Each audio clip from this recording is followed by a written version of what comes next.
నీ జీవితంలో నువ్వు నలిగిపోయావా, కృంగిపోయావా, మోసపోయావా, ప్రార్థించలేని స్థితిలో ఉన్నావా, నిరాశలో ఉన్నావా, ఉద్యోగం కోసం ఎదురు చూస్తూ ఉన్నావా, బిడ్డల కోసం ఎదురు చూస్తూ ఉన్నావా, నా బ్రతుకెందుకు అనే ఆలోచనలో నువ్వు ఉన్నావా, నాకు ఇంకా భవిష్యత్తు లేదు, నా భవిష్యత్తు ఏంటి అనే ఆలోచన ఉందా, ఎందుకు నాకు ఈ బ్రతుకు అనే ఒక ప్రశ్నతో ఒకవేళ నువ్వు ఇక్కడ కూర్చుంటే నువ్వు తెలుసుకోవాల్సింది, ఓటమి నీ జీవితానికి అంతం కాదు.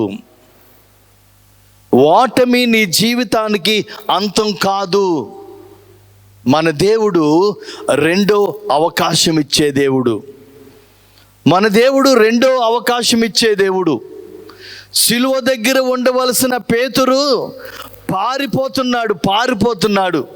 కొన్ని గంటల ముందు ప్రభువుతో చెప్తున్నాడు, ప్రభువా, ఈ 11 మంది నిన్ను మోసం చేసినా నిన్ను మాత్రం నేను విడిచిపెట్టను, నీకోసం నా ప్రాణాన్ని ఇస్తాను, యేసయ్య కోసం ప్రాణం ఇస్తానన్న ఆ పేతురు సిలువ దగ్గర లేకుండా పారిపోతున్నాడు. యేసుకి ముఖం చూపించలేకపోతున్నాడు, ఏడుస్తున్నాడు. ఇంక నా ప్రభువుకి నా ముఖం చూపించలేను అని పారిపోయి తన పాత స్థితిలోనికి వెళ్ళిపోయాడు. చేపలు పట్టుకుంటున్నాడు ఆ తిబిరియ సముద్రంలో. ఆ చేపలు పట్టుకుంటున్న ఆ పేతురు దగ్గరికి ప్రభు వచ్చాడు. పేతురు, నన్ను ప్రేమిస్తున్నావా? పేతురు, నన్ను ప్రేమిస్తున్నావా? పేతురు, నన్ను ప్రేమిస్తున్నావా? పేతురు ప్రభువు దగ్గరికి వెళ్ళలేదండి, ప్రభువే పేతురు దగ్గరికి వచ్చాడు.